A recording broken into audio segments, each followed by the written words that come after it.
Good evening. How are you guys doing this Monday evening? I can report that I am thoroughly tired after walking around the zoo with my children and my husband. Like if you are following me as far as like saying various things that end up on my wall and all that good stuff, I actually met one of our group members, Miss Tennille, who was out with her children. And it was cool. And of all things, I met her at the birdhouse at St. Louis Zoo. And it's kind of crazy when you think about it with how my small business is called Mountain Crow Tarot. So it's named after a bird. And then I meet her at the birdhouse. And then I end up running into her again by the giraffes, which turns out to be one of her favorite animals, if not the favorite animal. And so yeah, it was really, really cool. It just goes to show how awesome it is to meet people, say, in person versus just online. You only get like a very small portion. Like I generally get like a little face in a circle. So it was really cool because when she approached me, she's like, "I know you. Do you know me?" And I was like mentally going through all the nurses I've met in my life. I'm going through my directory of like people I know from Pathways. And I'm like staring at her rather intently, and I just finally, after really introspectively like thinking, I'm like, I give up. And then when she told me, I'm like, oh my gosh, really? That's you. So that's pretty cool. And so after the zoo, we got some Ted Drews before we headed home, and we took showers because it actually got up to like 74, 75 today.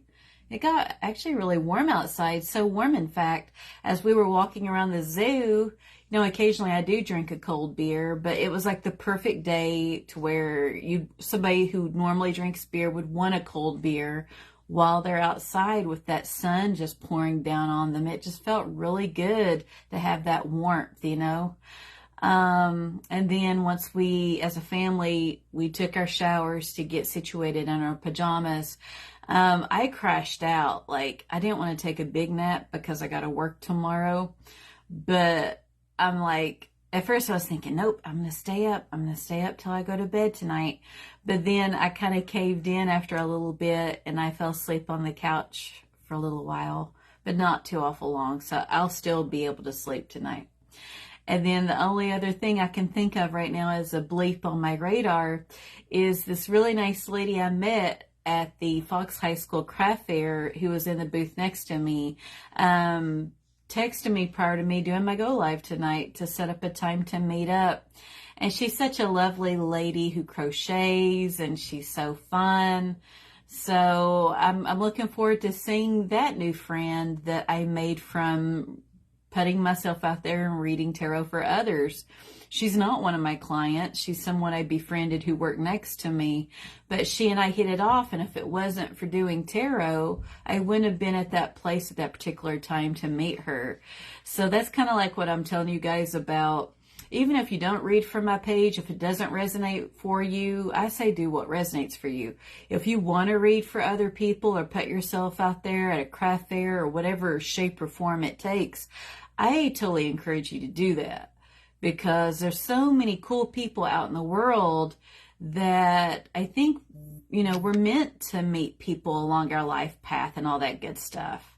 So I would say go for it, So tonight, because you guys know I'm chatty, I'm always chatty. So tonight we're going to continue with our court cards for the swords.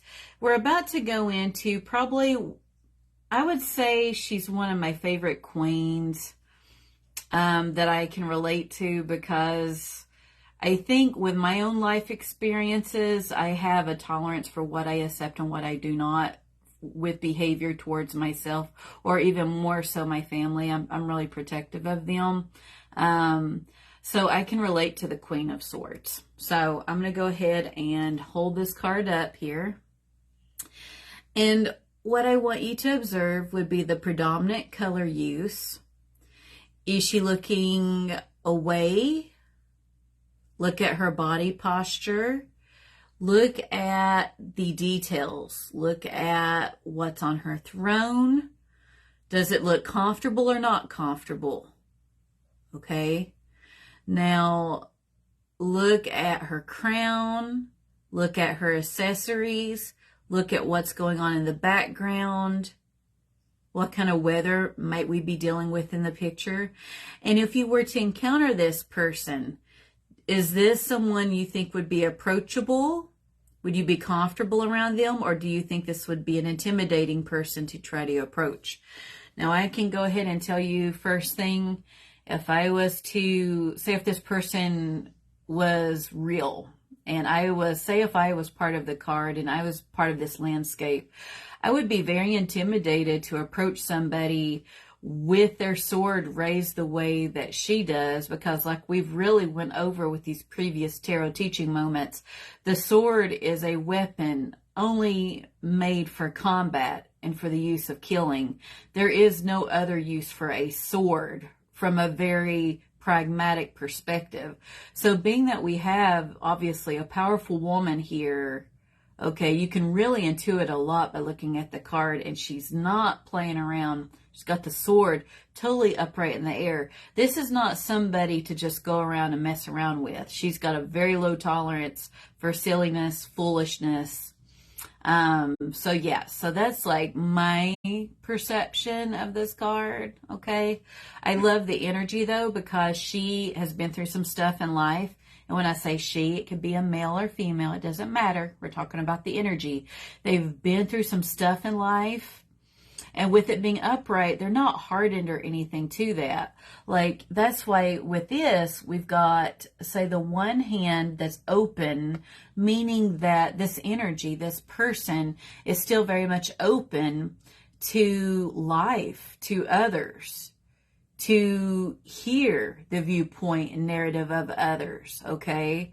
But then, this is a very logical person. Now, as queens, and as women, so as feminine figures, okay, we're talking like that moon energy, intuition. As women, we are highly intuitive, predominantly made of water, to where, yeah, intuition is still a part of this person, but she is an awesome leader in the fact that, yes, she's self-aware and she does pay attention to her gut feelings on things, okay? But she values more so the pursuit of truth and knowledge. So again, our swords are all about the element of air. So it's all about logic, communication, action. This person is very much about the objective. Okay, so like, think of like some figures. One that comes up would be a judge. Okay, so a judge generally, for example, has to listen to two sides of a story and then weigh who's lying, who's not lying, what if the facts add up or if they do not. And then there's a final ruling, which would be symbolized by the way that she's holding that sword upright, meaning that what she says is not going to be sugar-coated. She's just going to come out with it. To where you might have to have a bit of a thicker skin to listen to it. And her judgment's final. She doesn't have the time or the patience to be playing games. That is who we're dealing with in this card. And then here, I learned some new things. So this bracelet that is around, it's actually her left hand. But when I show you guys cards on here, it's a mirror image, so it flips it. So that's why I'm like letting you guys know the true anatomical location. So that bracelet actually means that she's a widow, even though our next card is the king. But they're saying, like Rachel Pollack, which I'll read an excerpt out of her book here shortly, it stands for like a widower. So this could be seen as a lady who, I think it's important to point that out because, yes, there's a king in play that we'll address on Friday, but she's comfortable on her own. She's confident. She knows who she is. She's intelligent. She carries herself well. And when she hangs out with the king, yeah, sure, they could be married and they're a couple, but she doesn't need him, like that energy, to hold her up or support her. She can support herself and carry herself well. So she complements the king very well, from that way of looking at things. Her crown is made of butterflies. And upon researching this, it means very much like we've talked about in other Go Lives, where the little caterpillar goes into a chrysalis and it goes to sleep, and then it wakes up, and then out of the blue, oh my gosh, it can fly, and then it's this big, beautiful butterfly. So it's very much like those death card vibes. It's all about the change and shedding what doesn't serve us anymore. This lady or this man, this energy has been through some stuff, and they wear it like armor. They are proud of those scars because it got them to where they currently are, with their knowledge and their intellect and their confidence. So she takes all of these challenges that have approached her in life, embraces them, even if they were failures, if they didn't pan out. It was still a learning curve, and it's made her a better ruler. It's made her evolve over time. So it shows that transformation and then going beyond the clouds. So like the clouds are like synonymous for not having the big picture, things being a bit foggy, unclear. What we have is purity of mind and thought, which is symbolized by her crown with the butterflies. It's also symbolized by the bird in the air. I found that out. And then the cherub that is on her stone throne, that is also a nod to that purity of mind and thought. Again, logic, very much so valued, right, with their swords. And despite the windy conditions, she's not intimidated. You know, again, from looking at it, it would appear that the wind, from looking at the trees in the background, the wind is like blowing behind her, but she's not bothered by it. But again, to rule is a burden. So this would not be like, for example, the Queen of Pentacles is often pictured in this really lavish throne with the pillows and the lush greenery and everything. What we have here, our queen, her feet are very solid, planted on the ground, meaning, again, objectivity, logic. This person is very strong. She's seated there, and, you know, she's not looking directly at us. You know, she's looking away. This is also a nod to just the intuitive. Even though we're dealing with a very highly logical and objective person, it does intuitively reflect, because as a queen and being predominantly water, okay, those moon vibes, those feminine vibes, that's what she does. But she's self-aware. She knows to be a ruler. She's got to be fair and equitable with all people. Listen to them, make that judgment, and that's why people love her. They also keep her at a distance because, no, she's not one to be trifled with. So when they communicate, they just come out with it. Again, and so, I mean, I like that communication because there's no guesswork to it. And then, of course, her gown is that white. So we have the overall white theme with her garment. I think that's like the gist of it. And then I've mentioned it in other tarot teaching moments. The way that she's holding that sword, the only other two cards, and this is per Rachel Pollack who noticed this, that hold their sword as upright as she does, would be the Justice card, which is from the Major Arcana. Okay, so again, you know, we've got those strong vibes of being very objective. And then we have the Ace of Swords, where the sword is completely held upright. So these are the only three cards, okay, where they're holding their sword in that manner. So I'm going to read a bit out of Rachel Pollack's Tarot Wisdom, Spiritual Teachings, and Deeper Meanings. which I have frequently consulted for the tarot teaching moments. It's an excellent resource. I'm getting tongue-tied.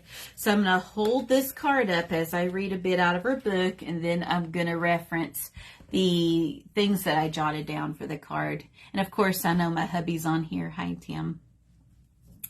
So what we have here is, many people see this queen as a figure of sorrow, even a widow.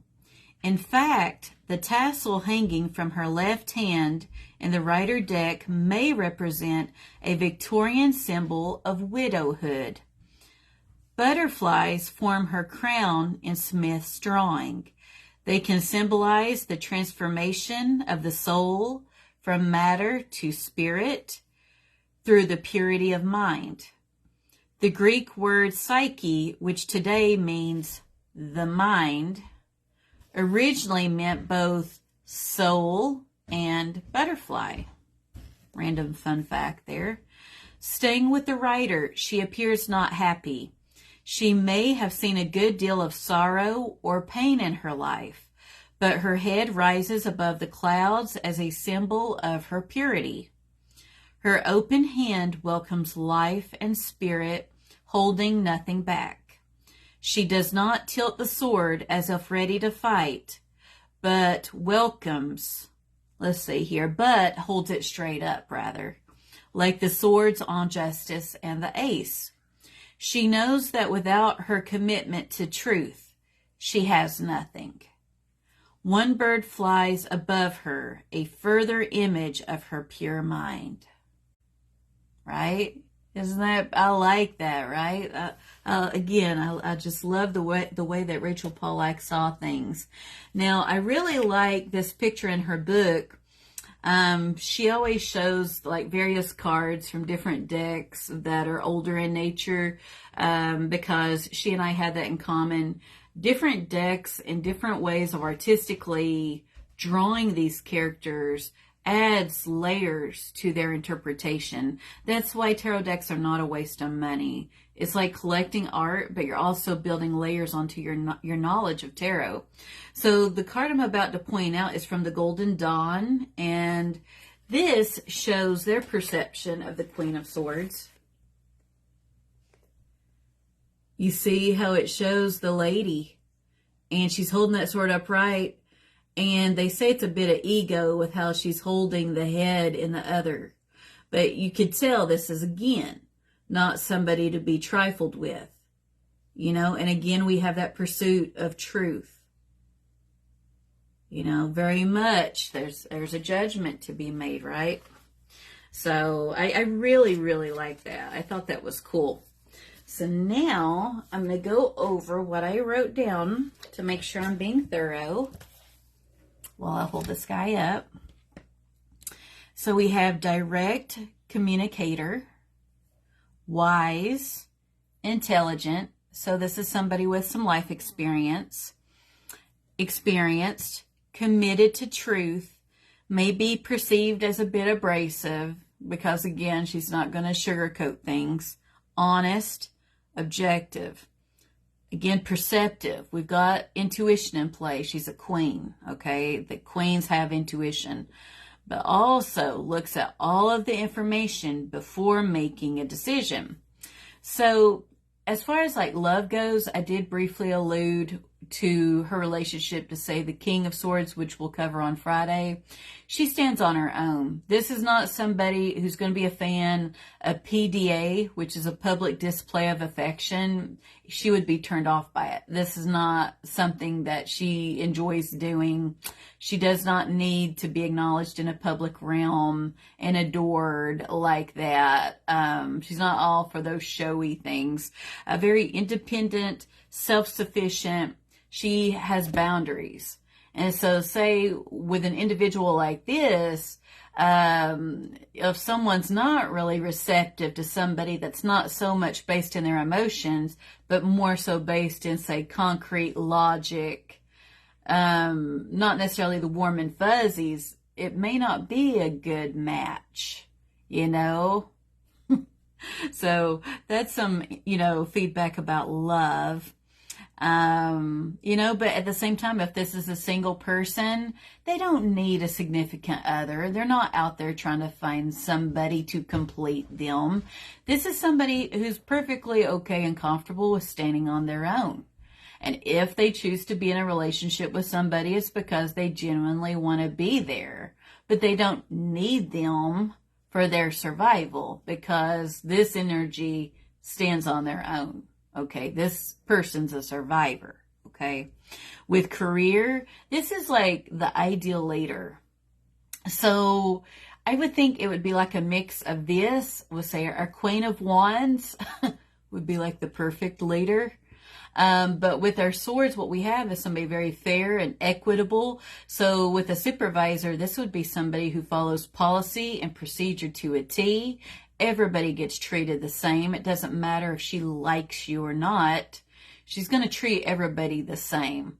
And be very by the book and hold people accountable to performing, to doing their job description, what they were hired to do. And people are going to love her for it because there's going to be that consistency. There's no guesswork. And she'll be an advocate. And again, it could be a he or she, where this is the person who would advocate for their people and stand up for them and give them a voice. That's why the Queen of Swords, their people love them because they're a strong ruler, and consistent. So we have respected, fair, integrity. We are not looking at someone who's corrupt. Okay, we're going to get to that though. With finances, we're looking at logic and reason. This is somebody who makes very good financial decisions and researches things prior to carrying out actions on things. And before committing themselves to any type of financial obligation, whether it be buying like a house, car, or any type of contractual thing, they are going to research it. They are not going to lightheartedly sign the document and go into debt. This is the person who will read the fine print because they need the info, if that makes sense. So let's see here. So we reviewed the butterflies on the crown, standing for transformation and purity of mind. Okay, with how her head rises above the clouds, okay, which reflects that purity of mind and logic. The sword straight up, commitment to truth. The left hand open, being open to new ideas, not closed off.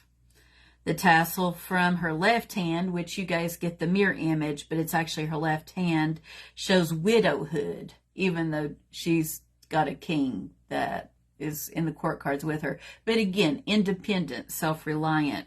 The cherub, again, shows her softer side.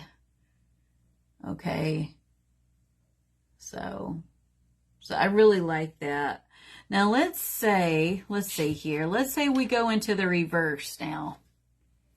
So we've really went into depth about what she means upright. Now we're going to go into the reversed energy. Now, you guys know, because it's kind of like beating a dead horse almost, some of the things I say. We're generally talking about the opposite of the upright meaning. So with this, we're looking at somebody who's very bitter. So you remember how I alluded at the very beginning of this? This is somebody who's has some life experiences that has made them acquire this knowledge base built on, knowledge experiences, right? Well, instead, like when they're upright, they're not bitter. The hand's open to others and new experiences and hearing them out. In reverse, we don't have that. So think of the stereotypical spiteful female. Somebody where they feel like they're wronged, and men can be this way too. It's not just women, okay? They were wronged and they hang on to it forever and they won't let it go. Even if somebody says, hey, I'm sorry or whatnot, they very much do not. They carry it with them.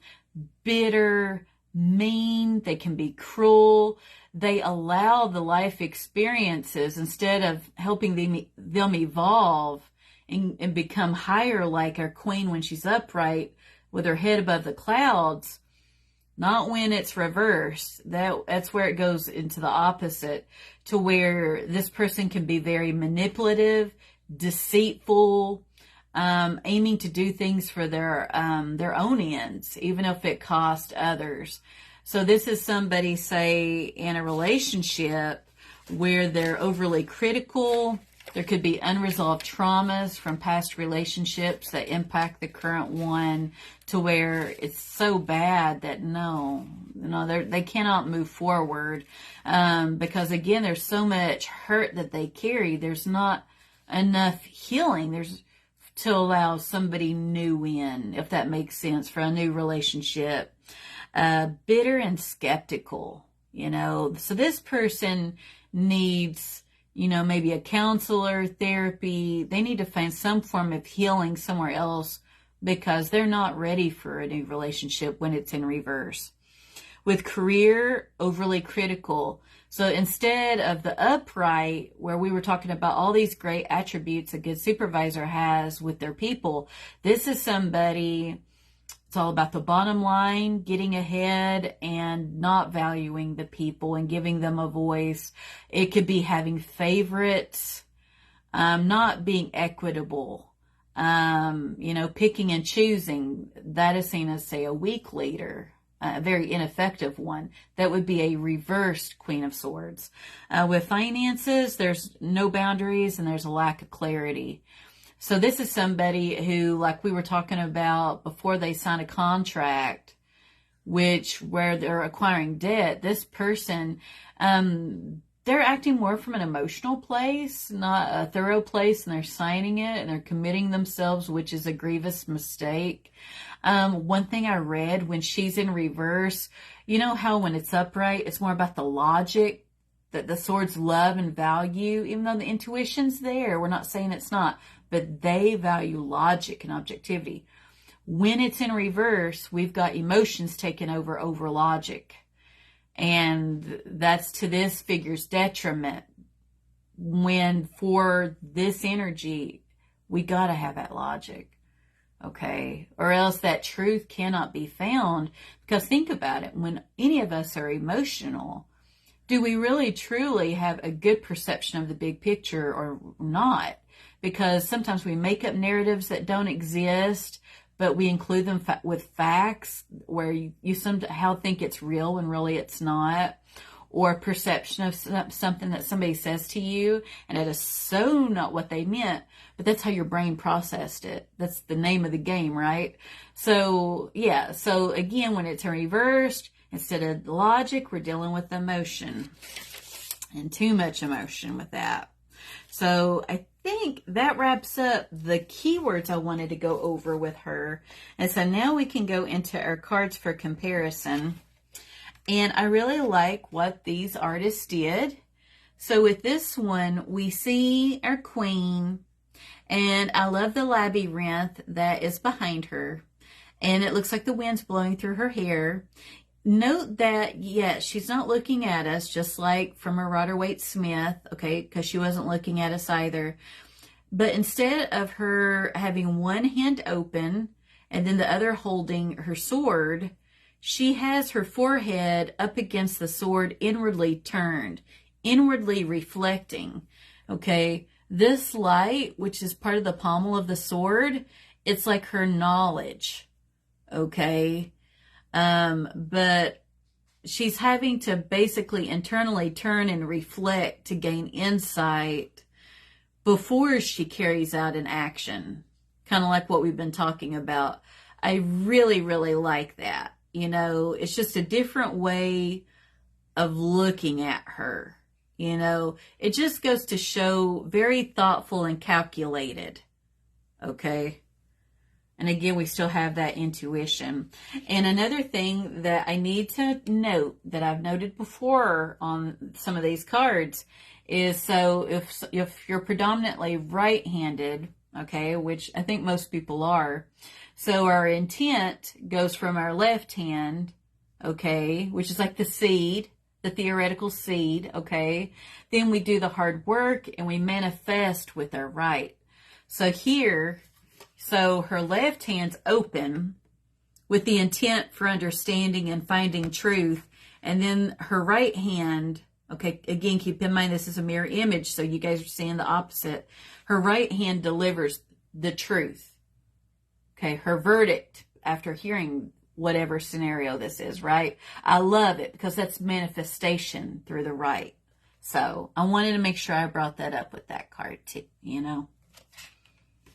Now, with this one, what I really like is, even though we're dealing with queens and that intuition, okay, I like here how the cup, so think back briefly to our suit of cups, the cup is locked up.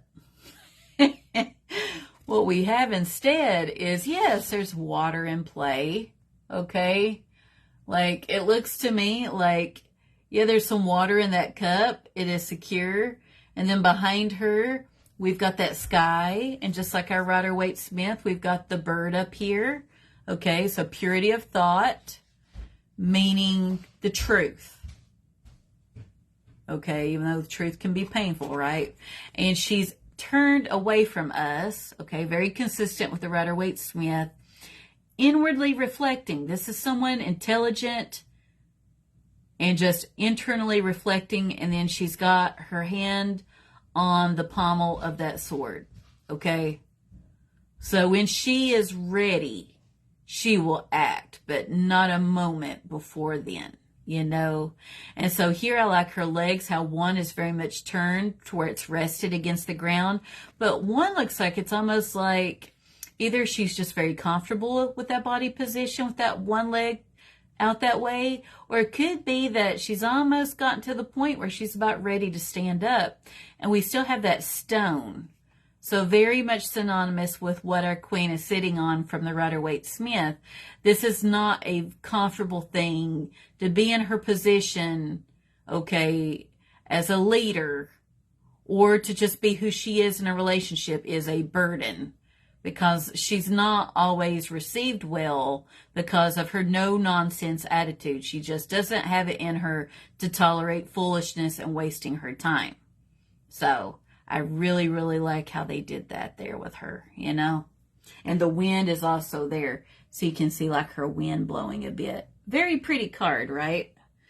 And then here with our little crow friend, so we have the little wing outstretched, showing that it's open. We have the upright sword. We've got another bird up in the air, okay, just like our Rider-Waite-Smith. We've got the stone throne. Okay, again, it's a burden to be a leader, okay? And then around them, yes, we've got some greenery. We've got trees. It looks like cherry blossoms. But then the clouds. So you see we've got clouds here, just like our Rider-Waite-Smith, but our queen is above that. So she has, he or she has that full understanding, logic. Okay, the seeking truth, rising above all that, seeing the big picture. I really like how MJ Cullinane carried that over with her cards, you know. And then with this last card from the Hush Tarot, I will cover up her boobs because she is not wearing a bra. But this is from a deck, which is the Hush Tarot, which is not based on Rider-Waite-Smith. And she looks vulnerable to me, very confident though. She's looking at us directly. That shows a lot of gumption and strength, right? And then we see it's either a crow or a raven. It's the way that the bill is, its little beak is curved. It kind of makes me think that it's a raven, which generally, you know, they are associated with, say, the occult as being messengers. You think of Odin when you think of them, okay? And that third eye.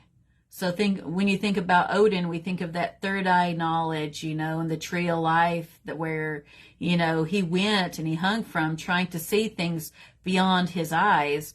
So I could see this person being maybe intimidating.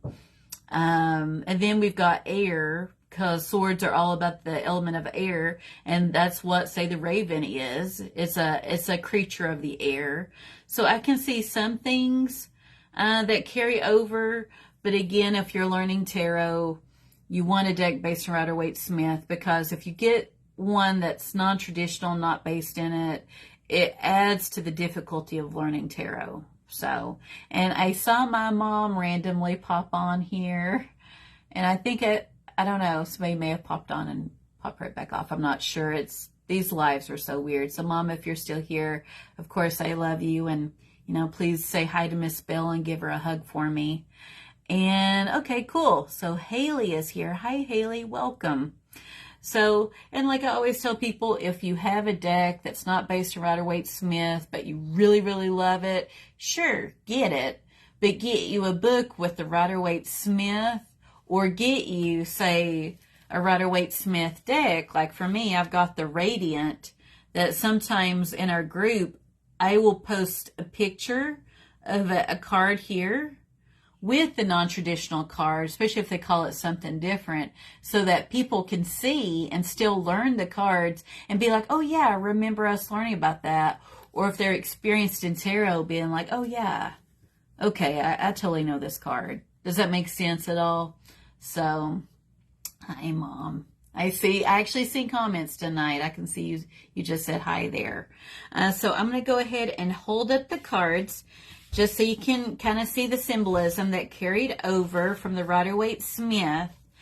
And of course, like I always tell you guys, if you have any questions about stuff we cover, because we cover a lot in our tarot teaching moments and in our group, feel free to leave them in the commentary. You can message me if you're a little shy and you don't want to put the question out there. There's no such thing as a stupid question. I don't believe in them. So please feel free to ask me. And then, of course, we've got our chat room, which we don't really so much use, but it's always an option to chat with people in our group too.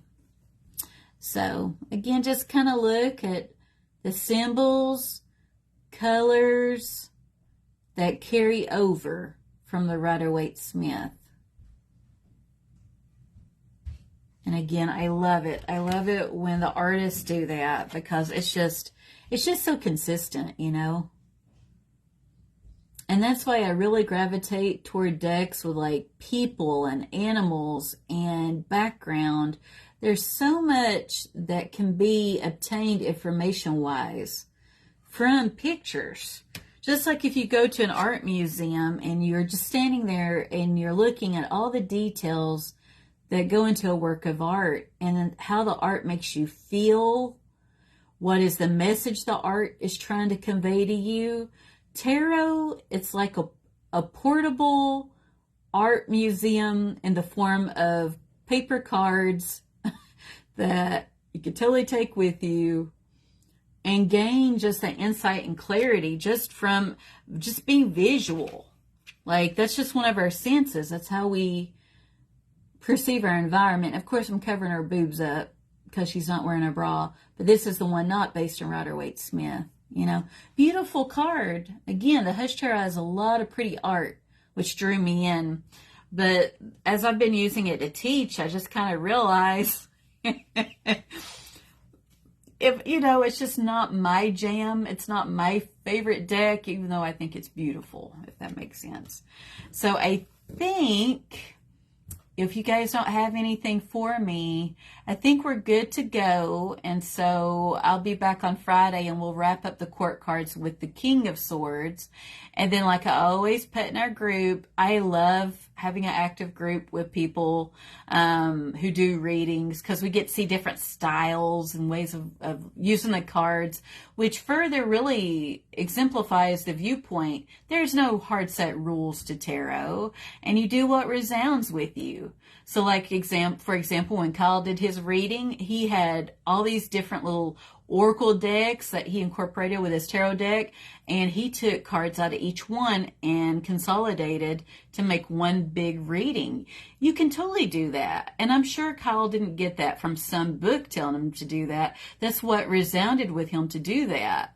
Or the way that Honor loves the Golden Girls. That's like her jam, right? And when she posts about the Golden Girls from her tarot, you can feel that love she has for the characters and how they really contribute toward her interpretation of the cards, right?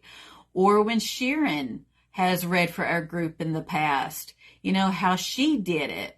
and how she's like a free spirit and she just thinks off the cuff. There, you know, it just goes to show there's a beauty to this that well exceeds any little book that accompanies it, and the beauty is in the reader and just that style and uniqueness. And each of you have that. So if you have an interest in tarot, all you got to do is pick up that deck and every day pull a card. Be consistent, and I promise you, you will get to where you want to go with your reading, however far you want to take it. Even if you only read for yourself, it will help you out a whole lot just to take the time to reflect and gain insight, because life is not easy, right? So it's a tool to help us reflect and gain insight on things big and small. And then, of course, you have our community to lean on if you have questions. So you're not alone in this endeavor at all. And it's a safe space, because if we ever did get somebody ignorant in our group, I wouldn't tolerate it. They would not be welcome in it.